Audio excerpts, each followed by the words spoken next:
안녕하세요. LA의 정교수입니다. 구독과 좋아요 알람 설정은 영상작에 큰 힘이 됩니다. 자, 오늘 살펴볼 주제는요. 머스크 슈퍼컴 결국이란 주제 다뤄보고요. 자, 그리고 로보밴이 터널로 운행한다라는 주제 다뤄봅니다. 자, 그리고 미국 주식이 대세 상승의 길을 가고 있다라는 소식 살펴보고요. 그 외 테슬라 소식과 미국의 매크로 상황 두루두루 살펴보도록 합니다. 자, 우리 전체적인 미국 주식시장 흐름부터 살펴보고 가겠습니다. 맵을 다 같이 보시게 되면요. 자, 오늘 미국 시장을 한마디로 정리하자면요. 엔비디아가 다시 살아났다. 이렇게 정리할 수 있겠습니다. 자, 지금 보시는 것처럼요.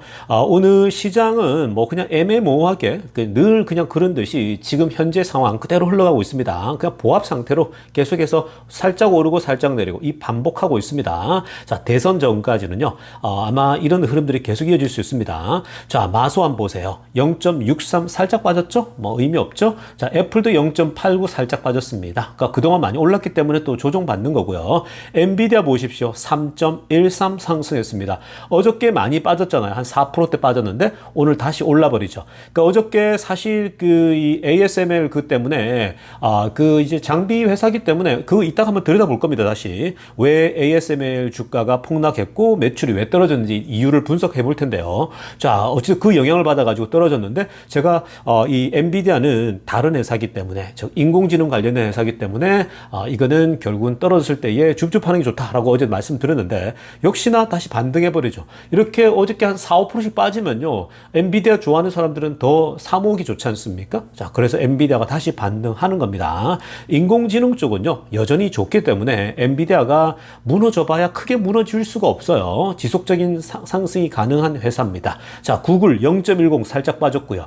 그리고 메타 1.62%. 오늘 보시면 아마존까지 0.43인데 이 매그니피슨 7 중에 5개 회사가 전부 다 조금씩 다 빠졌어요. 마이너스를 보였습니다. 위에 나란히 있죠. 그 다음에 맨 위에 나란히 매그니피슨 7 중에 또 마지막 테슬라 보세요. 0.80 살짝 올랐습니다. 어제도 0.7 오르고 오늘 0.80 오르고. 그러니까 테슬라에 대해서는요. 그냥 꾸준하게 좀 밀리니까 이번에 행사 마치고 좀 많이 밀렸잖아요. 밀리니까 좀 더 싸게 사야겠다라는 생각으로 장기 투자로 들어오는 거죠. 지금 테슬라는요, 머스크에 대한 기대감들이 좋아요. 특히 계속 말씀드리지만, 이 대선이 만약에 트럼프의 승리로 끝난다. 이러면 테슬라는 정말 정치 테마주처럼 최고의 수혜주가 될 수 있습니다. 그래서, 여러분, 뭐 그런 걸 안 바라도 돼요. 어차피 장기적으로 테슬라는요, 잘 될 수밖에 없습니다. 그냥 스스로의 힘으로 돼요. 능력이 있기 때문에, 뭐 자율주행 있고, 로봇 있고, 인공지능 좋은데, 걱정할 건 없는 주식이죠. 근데 여기에, 트럼프까지 되어서 만약에 날개를 달게 되거든요. 그렇게 되면 굉장한 상승 흐름 나타날 수 있겠죠. 자, 그래서 지금 전반적으로 보면요, 지금 시장이 아래쪽에 조금씩 상승했고 은행주 좀 오르고 그랬는데, 자, 지금은 이 대선 앞두고서 아직 확실한 게 정해지지 않았기 때문에 시장이 계속 미적미적 움직입니다. 자, 만약에 카멜라 해리스가 되거나 트럼프가 되거나 어느 하나가 이제 확정이 되는 것들이 한 열흘 전, 일주일 전부터 데이터들이 나오거든요. 그렇게 되었을 때는 아마도 그때부터 이제 움직임이 빨라질 수도 있는 겁니다. 그러니까 일단 대선 불확실성이 끝나야 그 다음부터 움직임이 정말 빠르게 일어날 거예요. 그래서 올 가을, 겨울 이 11월, 12월 달은요 엄청난 이 주식시장의 내년 상반기까지 굉장히 흐름이 나올 수도 있습니다. 자, 지금부터는요, 월가의 핵심 뉴스 살펴보면서 전체 매크로 환경 체크해 보겠습니다. 자, 가장 먼저 살펴볼 소식은요, 은행들의 실적 발표 내용을 보니까요, 심상치 않습니다. 자, 부정적으로가 아니라 긍정적으로 은행들의 이번에 실적 발표 내용들이 다 좋거든요. 자, 일단은 여러분 보시면요, 고드만삭스와 뱅크 오브 아메리카와 JP 모건 시리까지 보시면요, 자, 지금 이 아래쪽에 4개의 지금 메이저 이 회사들의 지금 내용을 보십시오.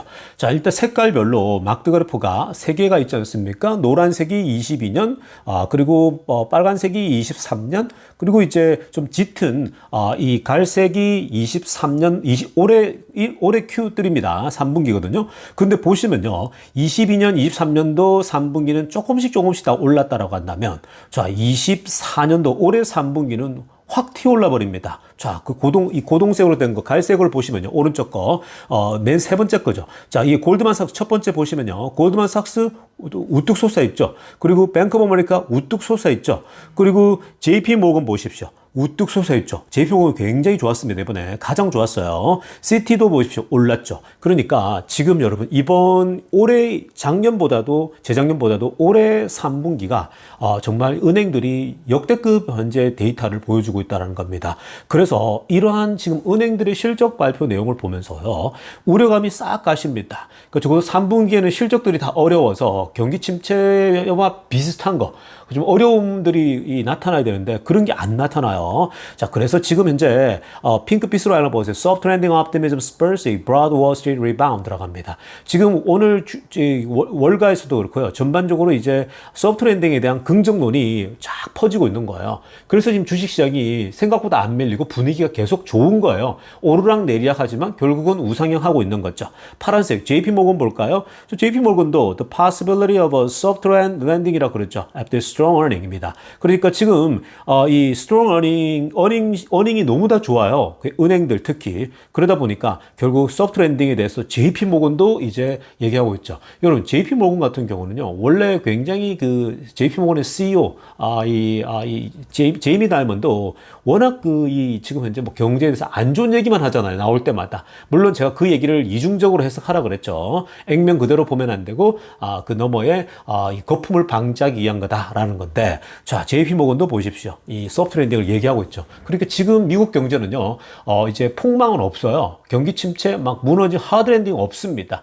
그러니까 어느 정도 꾸리면서 결국 조금 이제 침체 비슷한 느낌을 가지면서 결국은 계속 상승하는 흐름, 미국이 주도하는 앞으로 시대가 올 거라는 거죠. 그러니까 지금 여러분 어떻게 해야 됩니까? 제가 어제도 얘기하고 계속 최근에 얘기하고 있지만 미국 주식은 무조건 여러분들이 계속 바이 앤 홀드에 가고 있어야 되는 겁니다. 향후 앞으로 오랫동안 장기간 굉장한 상승들이 나올 수 있으니까요. 뭐 큰 폭으로 뛰는 게 아니라 오르락 내리락 하면서요. 우상향 계속하게 될 거예요. 왜냐면 미국 경제 성장률이 좋기 때문에 그런 거거든요. 그러니까 여러분들이 이런 흐름들 보신다면 미국 주식 무조건 자산을 사 모으고 계셔야 돼요. 자, 이어서 살펴볼 소식은요. ASML 소식 보겠습니다. 자, 어저께 ASML 주가가 무려 16%나 이 소위 몇 년 사이에 이렇게까지 폭락한 건요. 정말 드물게 본 그런 케이스거든요. 자, 완전 어제 뭐 $160, $150씩 대폭락을 해버렸죠. 자, 그런데 그 이유가 향후 매출에 대한 예측, 25년도 내년에 어떤 그 매출 자체가 절반으로 뚝 떨어질 것이다라는 것이 주된 이유였습니다. 핑크빛으로 한번 보시면요. 자, Chip Equipment Maker ASML. ASML 회사는 반도체 관련 회사지만 반도체를 만드는 이 장비 회사잖아요. 그러니까 장비를 만들어주는 회사이기 때문에 자, 뭐 그게 다 총칭으로 우리가 반도체 다 관련된 거죠. 자, 아무튼 간에 이 ASML이 결국은 2025년도에 half of range라고 했거든요. 그러니까 지금 원래 이전에 예상했던 것보다 절반 정도나 낮춰가지고 전망치를 내놓으니까 시장이 완전 화들짝 놀란 거죠. 이제 왜 화들짝 놀라냐? 야, 정말 이제 경기 침체가 오나 보다라고 생각하고, 야, 이거 정말 미국만 뭐 좋다 그러더니 이거 생각보다 너무 안 좋은가 본데라고 하니까 갑자기 공포 분위기가 오는 거죠. 시장이라는 건 한순간에 분위기가 변한다 그랬죠. 그래서 지금 이 ASML의 이 발표를 보고서 절반이나 줄어? 절반은 상상 불가잖아요. 뭐 조금씩 줄면 이해가 되지만 갑자기 뚝 떨어지는 건요. 그러니까 어제 주가도 그냥 일직선으로 떨어져 버리잖아요. 근데 그 이유가 뭔가 봤더니 결국은 중국 수출입니다. 자, 중국의 매출이 줄 수밖에 없다라고 얘기했거든요. 어제 ASML의 전체 파이낸셜 오피스가 뭐라고 했냐면요. 지금 중국의 판매가 내년도에 떨어지는데 그 이유가 미국의 규제 때문이라고 합니다. 미국의 규제가 가장 큰 이유 중에 하나라고 하거든요. 미국의 규제를 하니까 당연히 이 중국에 팔 수 있는 이 장비가 떨어질 거 아니에요. 그걸 감안하니까 절반으로 떨어진다라는 거죠. 자, 그래서 ASML이 떨어진 건요. 이 어떤 매출 수요가 부족한 게 아니라 미국이 중국을 아주 어마어마하게 규제를 하니까 만약에 트럼프가 또 집권하면요, 더 강하게 또 때릴 수 있는 거거든요. 그래서 지금 이렇게 흐름 자체가 나오니까 굉장히 지금 이 중국도 힘들지만 ASML, 중국에 팔고 있는 회사들도 같이 어려움을 호소하고 있는 거죠. 그래서 지금 중국 같은 경우는요, 중국 고객들이 그동안 좀 덜 떨어진 거 있죠. 질적으로 떨어지는 ASML 장비들을 좀 사 모았거든요.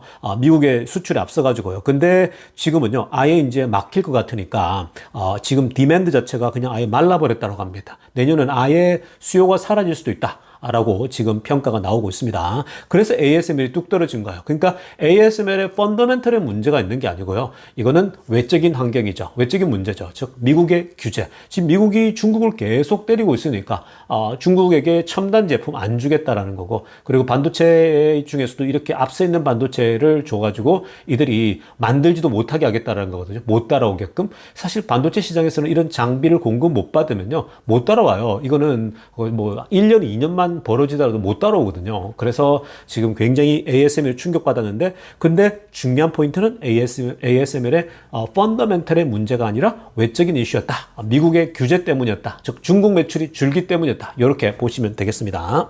자, 이어서 살펴볼 소식은요. 자, 주식시장에 그나마 다행인 것은, 부담을 덜어주는 것은 오일 가격이 빠르게 떨어지고 있다는 겁니다. 자, 어저께 오늘까지여가지고 어제 69.7일을 다시 찍었어요. 70아리로 내려가는 걸 봤거든요. 자, 이거는 10월 1일 이후로 the lowest level since October 1st죠. 자, 지금 뭐 아래쪽에 그래프 보세요. 빨간색으로 된 거. 자, 이 보시면요. 이게 쭉 내려가고 있죠. Sunday, Monday, Tuesday에서 쭉쭉 내려가고 있지 않습니까?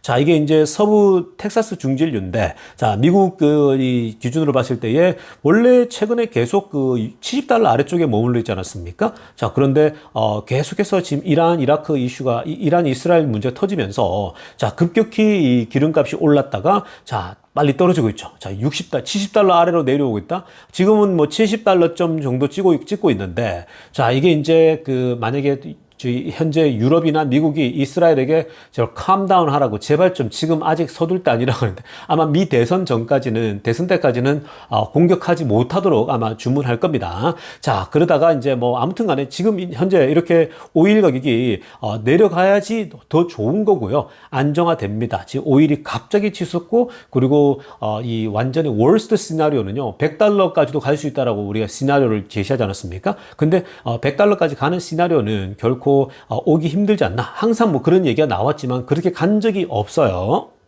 자, 이어서 살펴볼 소식도 오일 가격 소식인데요. 지금 여러분, 오일이 이 이스라엘 이란 이슈로, 또 중동 이슈로 요동치고 있지만요.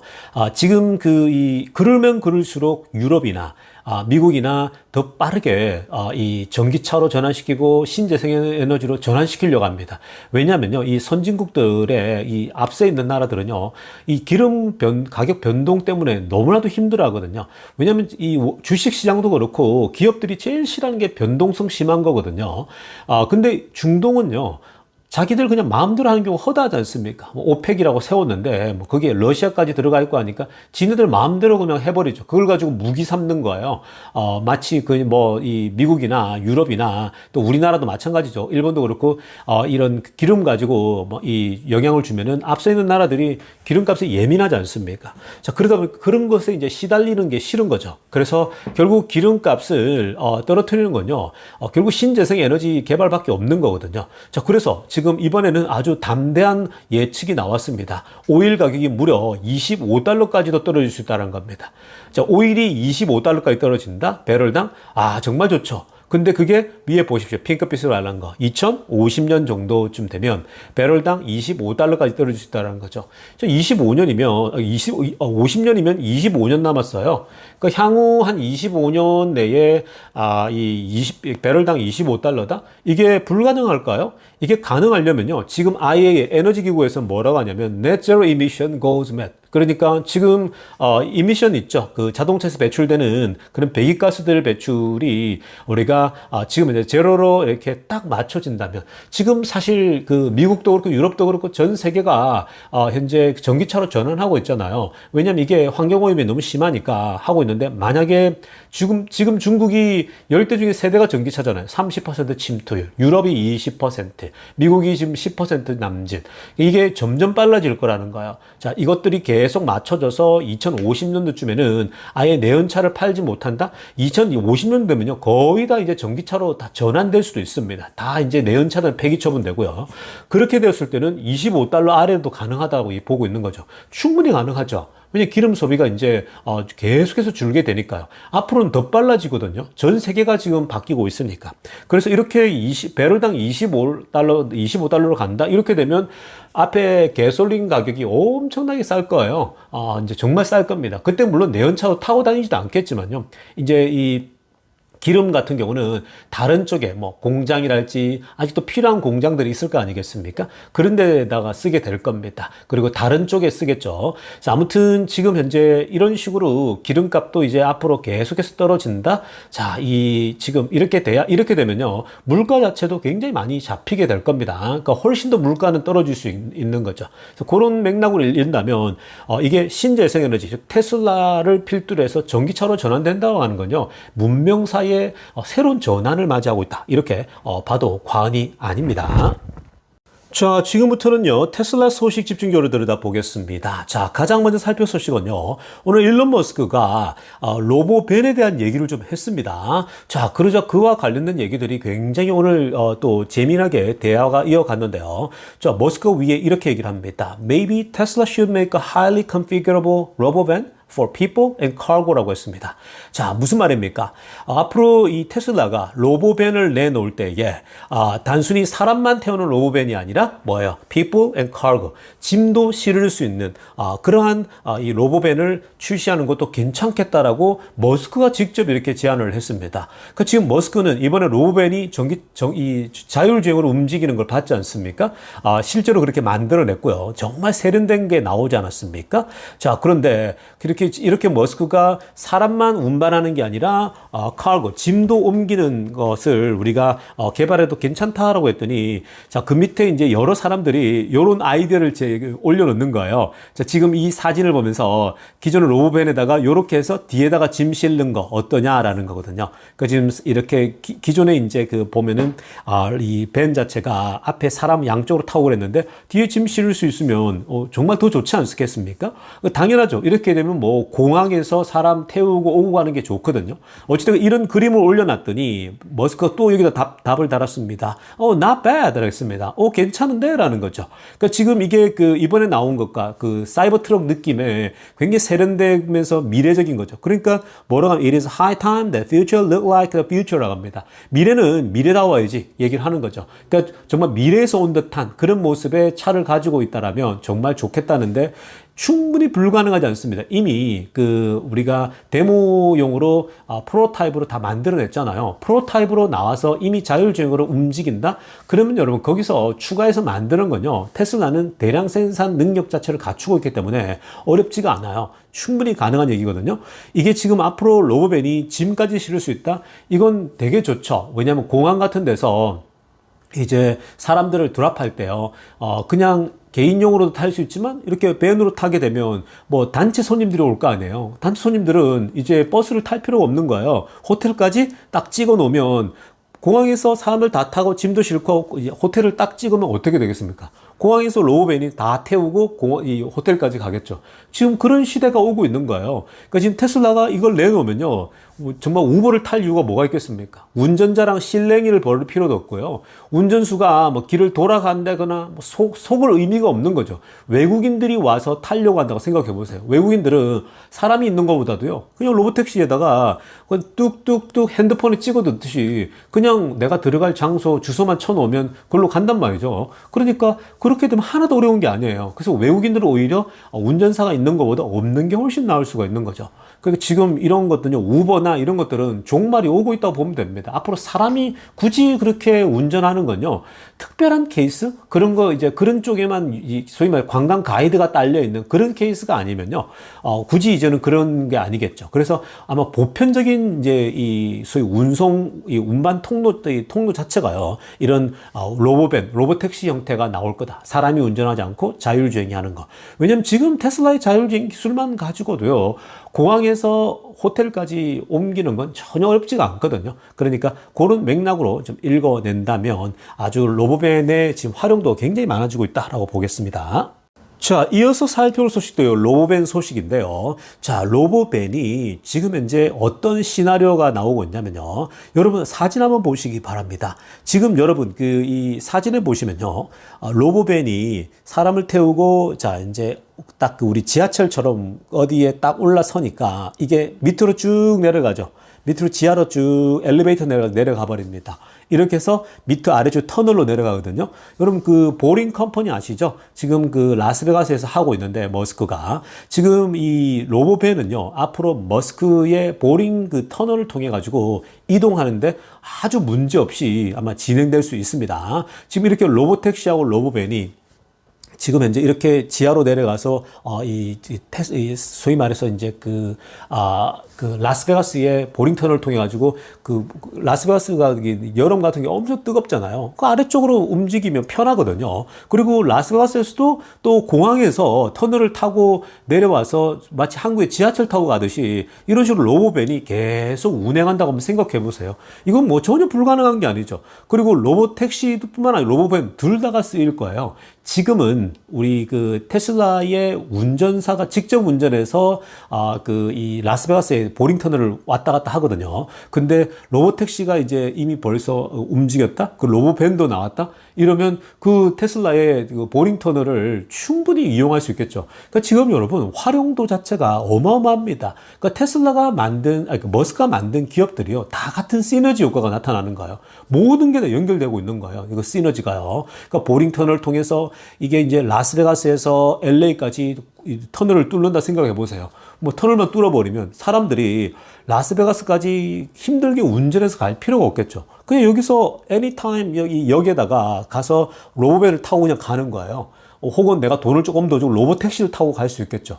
그러면 갑니다. 가서 이제 거기서 어떻게 할 거냐? 라스베가스에서 차를 뭐 렌트할 수도 있겠죠. 그때 거기 가서. 그러니까 굳이 라스베가스까지 4시간 동안 내가 힘들게 운전해 갈 필요가 없는 거예요. 여기서 타면은 로봇 택시 타면 편안하게 책을 보고 여유롭게 간다면 얼마나 좋겠습니까? 그러니까 지금 여러분 완전 새로운 세상이 오고 있는데 머스크가 만든 기업들 안에서 이렇게 서로 상호 교환이 가능한 그런 시대가 오고 있습니다. 여기 이제 뉴럴 네트워크도 다 연결되니까 정말 모든 것들이 임팩트가 어마어마할 것 같아요. 그러니까 사실 스페이스X 기술이 테슬라 자동차에도 여러 번 적용되고 있지 않습니까?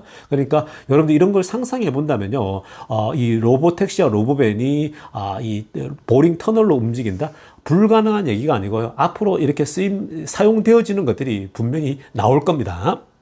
자, 이어서 살펴볼 테슬라 소식은요, 테슬라 슈퍼컴퓨팅 시스템입니다. 자, 여러분 다들 아시겠지만 아래쪽에 사진 보세요. 이거 우리가 머스크가 직접 공개한 거 아니겠습니까? 자, 이게 이제 그 텍사스 공장 옆에 슈퍼컴퓨팅 시스템 쫙 갖췄죠. 여기에서 이제 이게 데이터 센터 역할을 하면서 이 슈퍼컴퓨터가 여기서 어마어마한 걸 처리할 거 아닙니까? 자, 여기에 10만 개의 엔비디아 GPU 칩이 들어가 있다고 얘기했습니다.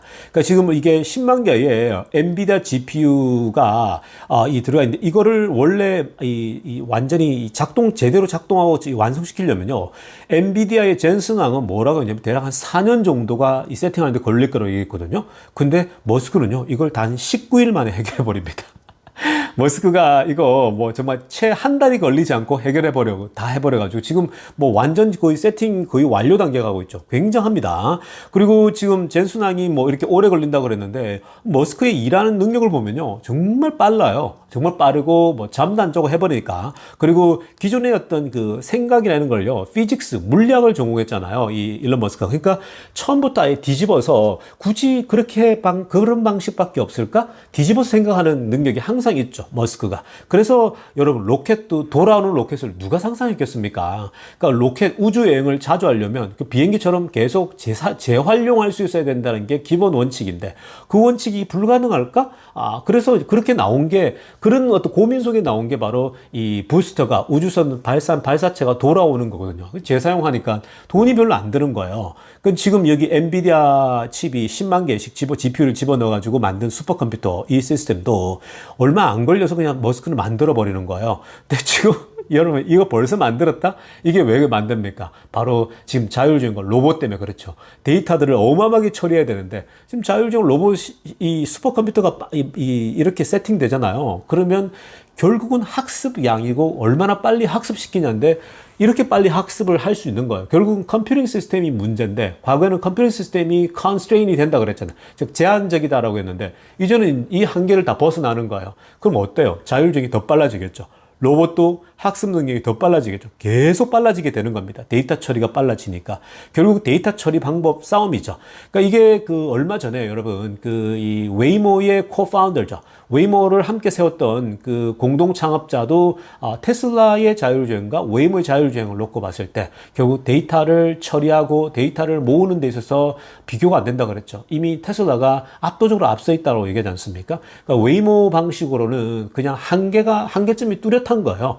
그래서 웨이모 공동 창업자도 결국 테슬라에게 손을 들어주듯이 테슬라의 방식이 옳아요. 결국 근데 그것이 이 슈퍼컴퓨팅 시스템이 갖춰져 있다 이러면 학습을 다양한 케이스들을 얼마나 많이 학습을 시키느냐에 따라 결국 자율주행이나 로봇이 어떤 움직임이나 행동들이 굉장히 부드러워지는 거거든요. 그러니까 요즘 테슬라 자율주행이 굉장히 부드러워졌잖아요. 자, 그런 것들이 다 이제 슈퍼컴퓨터가 이제 작동되면요, 더 빨라질 겁니다. 그래서 테슬라의 미래가 점점 더 가까이 오고 있다라고 하겠습니다. 자, 다음으로 살펴볼 소식도요, 유럽 소식인데 굉장히 중요한 소식입니다. 제가 이걸 한번 다뤄드리려고 했는데 지난번에 못 다뤄드렸거든요. 다룰 주제가 많아서. 자, 근데 여러분 이번에 어떤 내용들이 있었냐면요, 유럽에서 이 각 공장들 있죠. 유럽의 회사들이, 자동차 회사들이 유럽 당국에다가 뭘 요청했냐면요, 야, 우리가 2035년도까지 이 화석 연료 태워서 즉 내연기관차 판매를 금지하는 그 계획을 좀 연장해달라고 요청했습니다. 폭스바겐도 요청했고요. 많은 유럽의 회사들이 전체적으로 다 가서 서한도 보내고 직접 얘기도 하고 해서 제발 좀 연기해달라고 그랬거든요. 그러니까 내연기관차 판매가 2035년도 되면 유럽에서 금지가 돼 있어요. 아예 판매를 못하는 거죠. 자, 그래서 그게 이제 옛날에 발표를 했을 때는 시간이 많이 남았기 때문에 충분하다고 생각했어요. 그러니까 우리가 전기차로 전환하기에는 충분한 시간이 있다라고 생각을 했거든요. 자, 그래서 이제 유럽이 그렇게 이제 요청을 받고 나서 어떻게 했냐? 유럽이 우리는 계속 간다. 우리의 갈 길을 간다로 얘기했습니다. 유럽도 대단하지 않습니까? 아마 우리나라가 그런 요청을 받았다면 그래 좀 조정해 줄게라고 할 수도 있는데 근데 유럽이요. 지금 이 계획을 우리는 고수한다로 얘기했습니다. 그러니까 위에 빨간색으로 하려면 보시면요. The EU가 sticking to its plan to ban the sale of new petrol-driven cars starting in 2035라고 합니다. 2035년도부터 시작되는 이 소위 내연기관차 판매 금지 계획 있죠? 그 계획을 우리는 stick to 하겠다. 여전히 고수하겠다라고 얘기를 했습니다. 그러니까 안 바꾸겠다라는 거죠. 35년도에 우리는 이제 너희들 무조건 내연차는 못 팔아. 다 전기차 팔고 이제 이 내연차는 안 돼라고 이제 딱 못을 박아버렸습니다.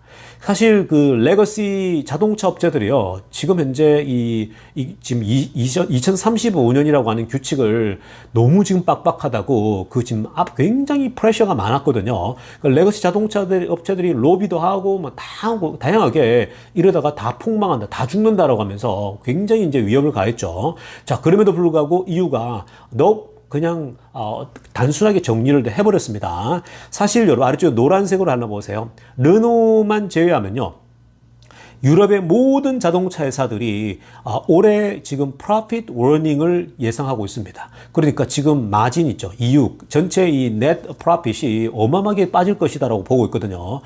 특히 폭스바겐은 여러분들 아시겠죠? 제가 여러 번 설명해 드렸죠. 파란색을 하면서 폭스바겐은 이미 독일에 본인들의 공장들을 셧다운한다. 이게 말이 안 되는 얘기죠. 왜냐면 이게 87년 만에 처음으로 지금까지의 공장을 한 번도 문 닫은 적이 없는데 87년 만에 처음으로 폭스바겐이 독일 안에 본인들의 이 홈그라운드의 공장을 문을 닫는다? 여러분 어떤 상황인지 아시겠죠? 폭스바겐은 전 유럽을 대표하는 회사예요. 근데 이 천하의 폭스바겐이 공장을 문 닫는다? 벨기에 공장까지도 문 닫고 계속 닫아야 된다는 거야. 왜 문 닫겠습니까? 일단 사람 정리를 해야 되거든요. 지금 굉장히 마이너스가 나니까 결국 그걸 메꾸려면 비용을 결국은 다 완화시키려면요, 공장들 문 닫아야 되는 거예요. 월급도 이제 나가는 거 줄이고 인건비 줄이고 해서 비용을 절감해야 되는 거예요. 그건 또 왜 그렇겠습니까? 그만큼 지금 현재 전기차 판매에 엄청나게 매진했는데 폭스바겐이요 원래 넘버2라고 자기들이 지칭했잖아요. 테슬라 다음은 우리라고 얘기했거든요. 그리고 테슬라마저도 따라잡을 거라고 생각했는데 지금 전기차가 안 돼요. 그렇게 만들려고 올인했는데 시장에서 안 팔리는 거죠. 중국 회사들 거보다도 그냥 못하다고 막 그렇게 비난받고 있는 상황입니다. 근데 지금 폭스바겐이 이런 상황이다? 다른 회사는 더 심하겠죠. 다 똑같아요, 여러분. 그만큼 힘들다라는 겁니다. 근데 이건 여러분 비단 유럽에게만 해당될까요? 아닙니다. 모든 내연기관차들 다 똑같아요. 이들이 전부 다 지금 어려움을 호소하고 있어요. 지금 올해 아마 내년부터는 더 적자들이 막 나타날 겁니다. 그래서 이런 가운데 테슬라가 꾸준하게 지금 계속해서 바닥을 치고 다시 올라가는 모습은요, 테슬라가 대단한 거예요. 그러니까 테슬라가 저를 버틸 수 있는 거는 자동차에서 계속 플러스가 나니까 그런 거예요.